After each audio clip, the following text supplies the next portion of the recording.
Teresa. Tapos Marcy pa yung tawagan namin. Ang sweet, di ba? At kung ano-ano pang adventure. Mag-beach, mag-chill in sa bar, at pumuntang Pililya para maglugaw.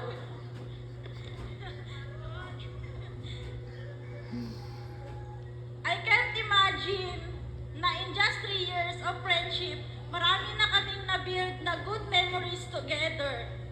Yung inakala kong masungit at mahirap maging close, bestie Marcy ko na ngayon. Sa mga hindi nakakakilala or sa mga hindi nyo na itatanong, dahil hindi nyo rin naman tinatanong, si Risa at si Jomar ay napakabait na tao, very humble.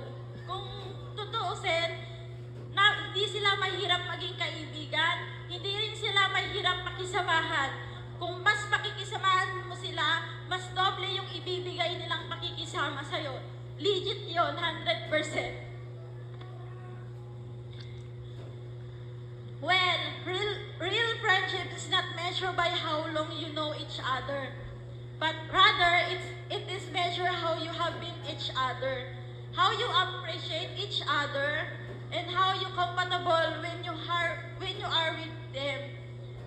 Sa totoo lang talaga, madaling humanap ng kaibigan, pero yung pagkakatiwalaan mo for the whole time, napakahirap. Hindi ko man nasubaybayan yung love story nyo, na-witness ko naman kung paano mag-propose si Jomar sa'yo. Alam mo yan, sa River Gold. Alam din ni Dodong yan.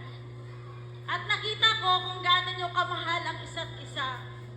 Kahit hindi pa man kayo kasal before, pinatunayan nyo na yung katagang for better or for worse, for richer and poorer. Saksi ako, kami, sa kasipagan at pagtsatsaga nyo para marating ko ano man yung meron kayo ngayon. Dahil deserve nyo yan. Sobrang proud ako, kami ni Romulo, sa mga narating nyo. I know you are matured enough naman na when it comes sa buhay may asawa. Dahil 12 years nga kayo. Sana lagi niyong unawain yung isa't isa kasi may mga panahon na hindi kayo pwedeng magkaintindihan.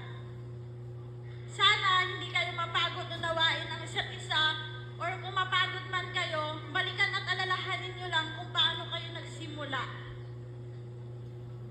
Yung mga good memories, yung mga kilig moments nyo, nung mga binata't dalaga pa kayo or nung dumating na yung mga anak nyo. Kung paano nyo nilaban at pinanalo yung relasyon nyo, at higit sa lahat, yung mga anak nyo. Always put God in the center of your marriage. To the most deserving couple to get married, finally, after 12 years, congratulations to both of you. I am so happy and I am so glad that I'm here to witness your marriage. Thank you. Alright, maraming salamat, Maid of Honor. You're the sweetest Maid of Honor. O, paano na ngayon si Bestman? Ginalingan mo, Maid of Honor. Ayan na. Ay, mukhang ito, marami rin